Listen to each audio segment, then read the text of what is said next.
I'm your host, Suitcase Jake. Today I'm going to talk to you about the first two things you need to purchase after you recently acquire your brand new used 1989 through 1997 Mazda Miata, which you may know as the NA generation. So I've read and watched many stories of these things going out on people and leaving them stranded. Even a couple times actually at the track, I've seen this happen to people.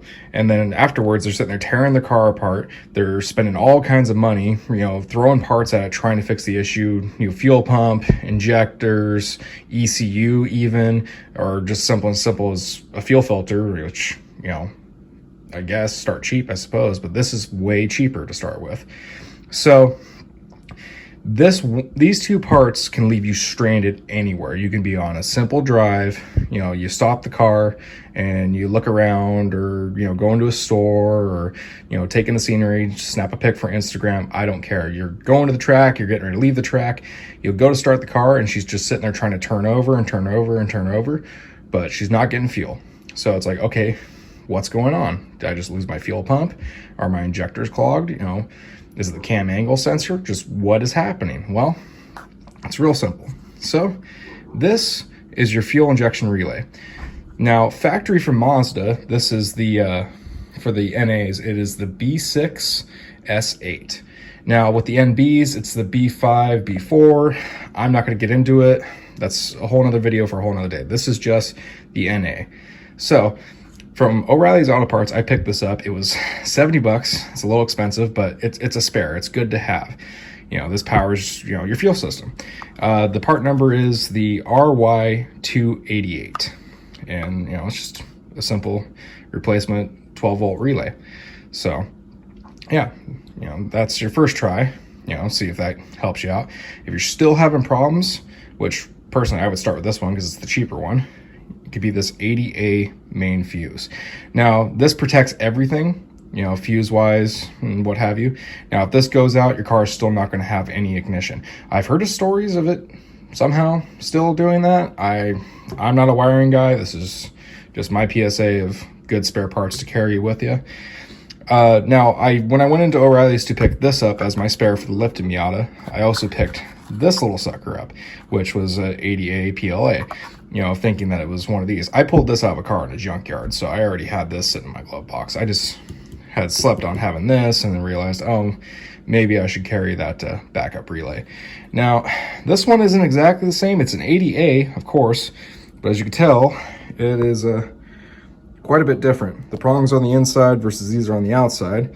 And then also, they're a lot shorter. Get to where you can see. I guess, yeah, they're a lot shorter, and also they were bent up parallel like this, so I had to bend those back in to see maybe it will work, maybe in a pinch. I don't know. I failed at it. I should have just asked them to grab me one that will match with this. Whatever, I got a spare. This is gonna go in a parts bin or maybe my trail bag for the lifted Miata. So, but I'm gonna go ahead and pop the hood on my lifted Miata outside and go ahead and show you guys where these are located, and definitely why this little sucker is for sure not going to work for the car. So here we are under the hood of the lifted Miata. Now, over the years, my fuse box cover has kind of lost its diagram. So I went ahead and printed a new one out. Sorry, the printer's a little low in ink. Just to give you guys a look of what it's supposed to say. So first of all, anytime you work on anything electrical, unplug your battery. You're gonna blow things, you're gonna shock yourself potentially. Just safer than sorry, just go ahead and pull the battery and you won't have to worry about it. So to open this up, all you have to do is unhook your windshield wiper wires. I don't know why they designed it that way. It's so you can open the box all the way. Crack your box open, and then boom, all your main fuses are exposed. Now the fuse that's supposed to go here, that's for your ABS. This is a non-ABS car, so I don't have to worry about that. And then right here you got your 80 main, and then you have your fuel injector relay. Now I'm not going to pull that out, but you can see that part number on there, B6 S8, like I explained earlier. So this is the little replacement one for there. If I ever lost this, pull it, drop it in, done deal, all taken care of. Now, for pulling your 80A main fuse, you're gonna wanna you know, obviously disconnect your battery and everything. Get this nut off this side, and then you're gonna pull the plastics on this side.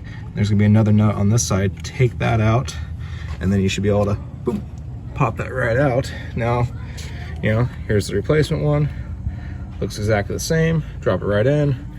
Plug all that stuff back together. Make sure it's all good. Make sure that your relays and your fuses are all tight. You're all set on everything, and then boom, you're good to go. Now, this is the old one. Now, I mean, not the old one, but the wrong one. This one, obviously you can tell the prongs are too small to reach down in there all the way, and they're too close together, so that isn't gonna work. So this is useless to me. Not even gonna use it. So, yeah. But yeah, that's where everything's all kind of located. You know, obviously before you start, you know, ripping things apart, you know, check to make sure all your connections and your fuses are all still good, and, you know, kind of digress from there and figure it all out. So that's all about it. Last but not least, if, you know, all your fuses look all good, all your relays are fine, then unfortunately you got a bigger problem on your hands, and this video didn't really help you out there. But you know, from everything I've read up, everything I've seen, everything I've heard, you know, a lot of times it's just these simple little fuse and relay combos that, you know, went out on you. I mean, this car is pushing 30. A lot of NAs are over 20 years old now. So it doesn't hurt to, you know, start simple. You know, these parts are cheap. They're way cheaper than a tow. So it doesn't hurt to, you know, get these in advance and have them ready for this kind of issue. So hopefully this video helped you guys out. Leave me a like if you liked it, dislike it if you didn't like it, and leave me a comment. Let me know what you thought. Well, I've been your host, Suitcase Jake. Hope you guys enjoyed the video. Please subscribe. Have a good one.